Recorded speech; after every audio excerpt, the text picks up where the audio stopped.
Alright, welcome back. It's Hayden again. This is the follow-up episode to my last episode on my channel, which was an introduction to Game Maker Studio 2 auto-scroller game development. This is the finale of said auto-scroller, which is lovingly named Dino Dilemma now.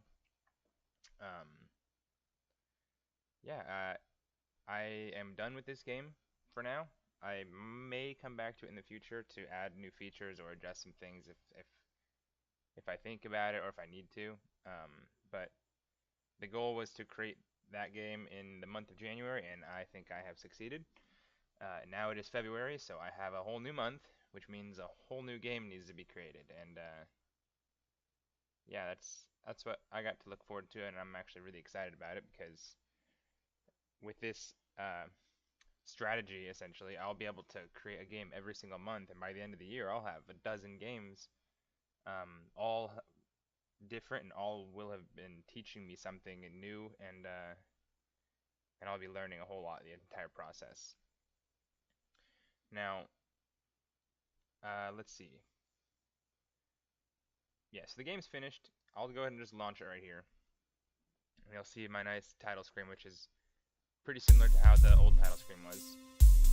The only difference now is that you might hear this music in the background, and this is the one song that I managed to create for this game. Turns out making music is really hard. Well, maybe I'm just a big critic of myself, I'm not sure.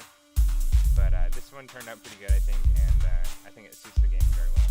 It's kind of a little tense, which is good, because that's kind of the mood of the game, right? You're a dinosaur trying to escape destruction. And I think the only other new thing that you'll see on the title screen is maybe the high scores button and the controls button.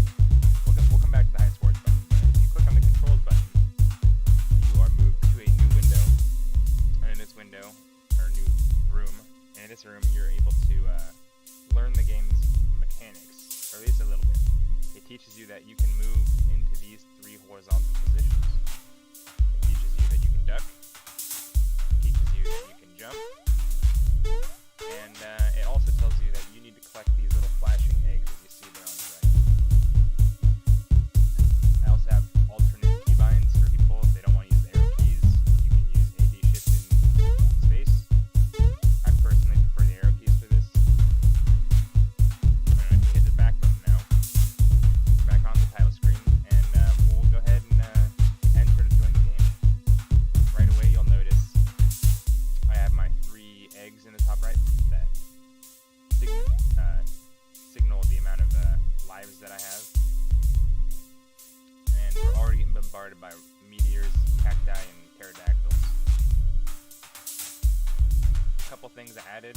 I don't know if in the last video I had a particle explosion or trail on the meteors, but now I have both of those things. So you'll notice when it hits the ground, it explodes, and as it's falling, it has like a smoke trail. Also, the cacti have slightly different sprite now. They're like spikier, so they look a little less boring. And then also, aesthetically, I changed the pterodactyls. They now have like a little gray trail that fades out behind them as they fly by. You may have noticed a second ago that if a meteor collides with either a pterodactyl or a cactus, oh, I just jumped over a life, that's a sad day, then they both explode in midair or on the ground and cause you not to have to worry about them typically. Oh, I took a hit. Now you can see our life system doing work. I felt that having just insta-kill mechanic where you just get hit one time and lose is kind of boring.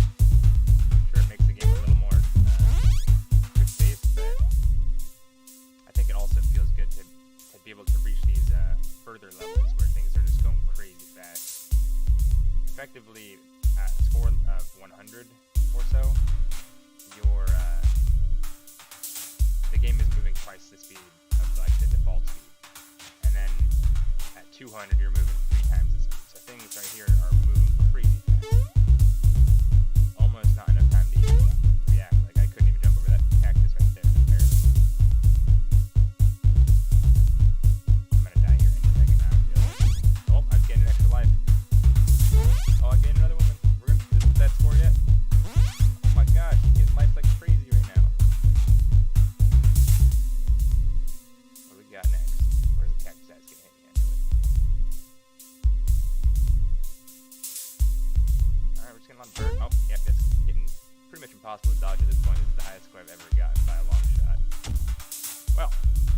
That, as you can see, is pretty crazy. We were nearly at 4 times game speed, which is essentially impossible, but I mean, that's just how the game is designed. So the next thing I'm going to show off is,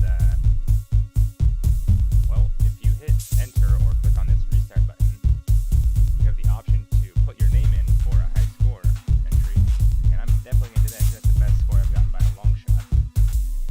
So now that I've entered that, the game restarts, and I'm going to click on this high scores button here. And you'll see right here, 283. That's significantly higher than my next highest score. That's pretty lucky. I don't know what happened there. I got a lot of eggs.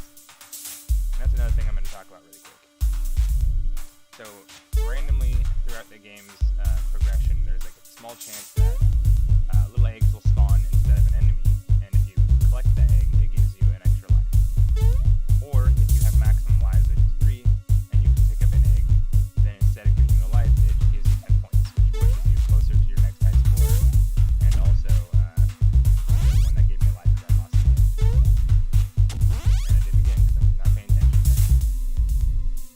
But the next thing to note is that if you get to a multiple of 75 points, so 75, 150, 225, 300, each time you hit that threshold, the game automatically gives you an egg, which essentially is either a free 10 points or a free life.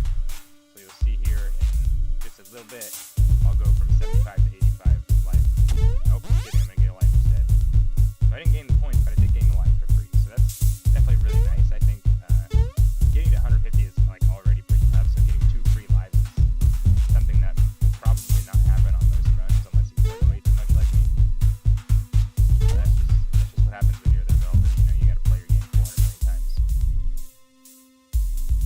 We're going to do one more run here. This will be it, and depending on how it goes, I don't imagine I'll beat my last high score, especially at this rate.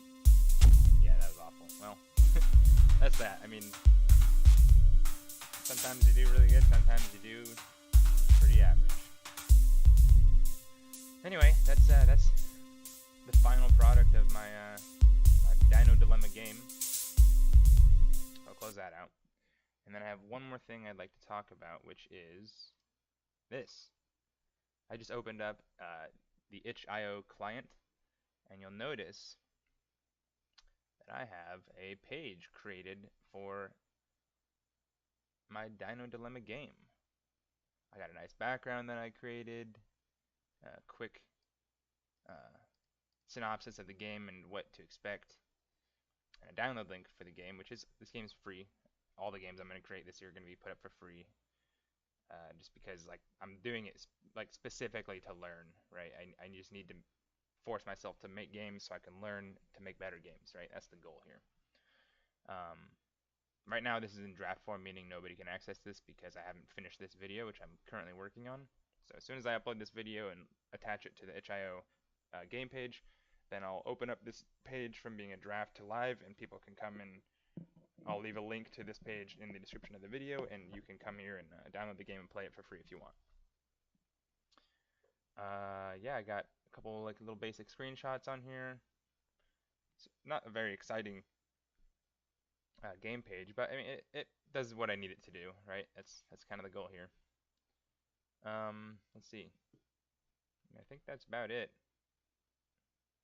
Yeah, I mean, I've mentioned this before already, but I'll say it again because I think it's pretty important. So I am working on, I'm going to start working on my next game for February, and after the end of February, if I'm not done with that game, that's just too bad because it's just gonna have to be put on the shelf because, like I said, I'm trying to do a game every single month, and that whole idea was inspired by another YouTuber by the channel name of Matthew Palehi. I'm not really sure how to pronounce that, but I think that's it. I'll put a link to his channel in the description.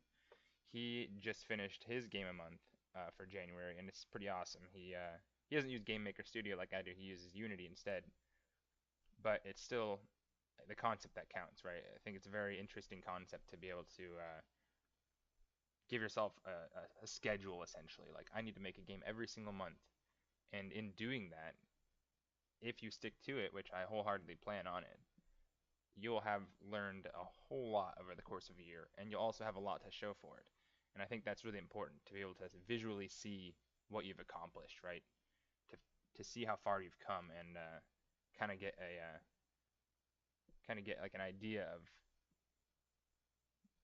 like your progression from point A to B, right? And that has been like a large portion of the idea behind me posting videos on my YouTube in the first place. I needed a place where I can see just my progression as a developer, right? I need to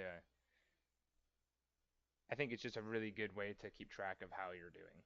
And I plan on keeping up with that. I'll most likely do we'll see if I can do a video a week. It might be a video every other week depending on how much there is to show about the game development process. The videos might be much shorter if I only added a few things in that last week, right? Um, I expect the next couple months to be extremely busy in my home life because I'll be moving soon, so I'll have to deal with that. But all the rest of my time, for the most part, will be put into game development, whether that be the art portion, the music portion, sound effects portion, or the programming portion. I'll likely try to get some actual footage of me doing these processes into the next video, so look forward to that.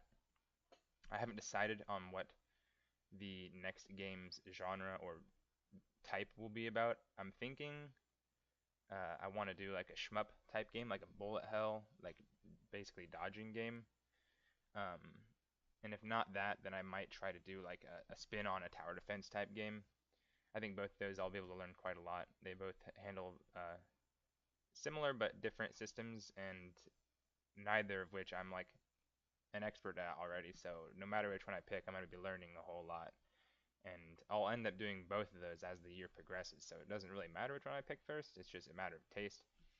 However, if you have a preference and you want to see something made first, go ahead and leave a comment down in the comments of this video and let me know what you think. Well, I think that's about it. Yeah, I'll see you in the next video, guys. Have a good one.